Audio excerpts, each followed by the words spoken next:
नमस्कार दोस्तों, नवरात्रि के दूसरे दिन माता के दूसरे स्वरूप माँ ब्रह्मचारिणी की पूजा अर्चना की जाती है।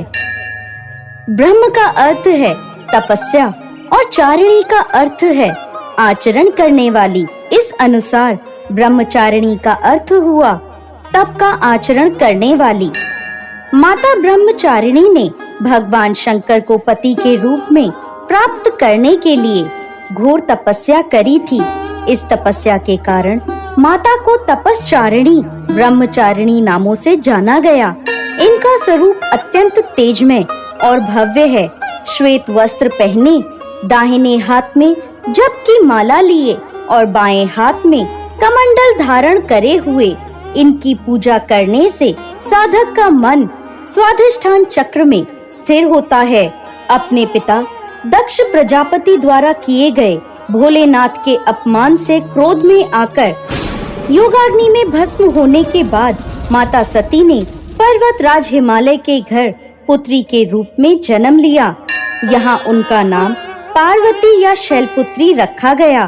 जब पार्वती बड़ी हुई, ब्रह्मा जी के मानस पुत्र देवर्षि नारद ने उन्हें दर्शन दिए और उन्होंने पार्वती जी को बताया कि यदि वह तपस्या की राह पर चलें तो अपने पूर्व जन्म के पति भगवान भोलेनाथ को वो पति के रूप में प्राप्त कर सकती हैं।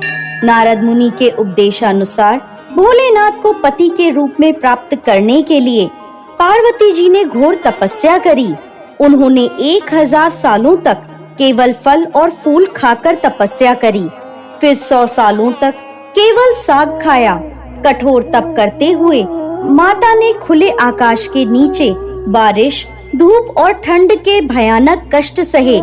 इतनी कठोर तपस्या करने के बाद 3000 सालों तक धरती पर गिरे हुए बील पत्रों को खाकर भोलेनाथ की पूजा अर्चना करी। फिर कुछ समय बाद उन्होंने वह बील पत्र खाना भी बंद कर दिया। इसके बाद हजारों सालों तक उन्होंने बिना कुछ खाए पिए कठोर तप किया। इस तपस्या के कारण देवी का शरीर दुबला पतला और शीर्ण हो गया।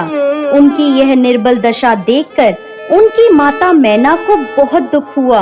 उनकी इस कठोर तपस्या को देख तीनों लोकों में हाहाकार मच गया। सभी देवता, ऋषि और पुण्य आत्माएं माता की तपस्या की प्रशंसा करने लगे। अंत में देवी के तप से प्रसन्न होकर ब्रह्मा जी उनके समक्ष प्रकट हुए और उनसे पूछने लगे, हे देवी, आज तक किसी ने भी इतनी कठोर तपस्या नहीं करी। ऐसी तपस्या केवल आप ही से संभव है। आपकी इस परम पवित्र और अलौकिक तपस्या की चर्चा चारों दिशाओं में हो रही है। आपकी मनोकामना अवश्य पूरी होगी।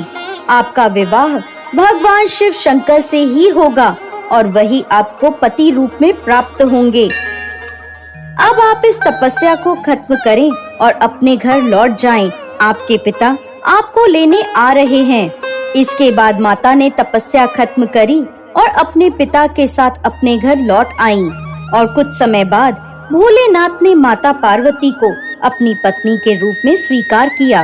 लंबे समय तक कठोर तप करने के कारण ब्रह्मा जी ने माता पार्वती को नाम दिया ब्रह्मचारिणी।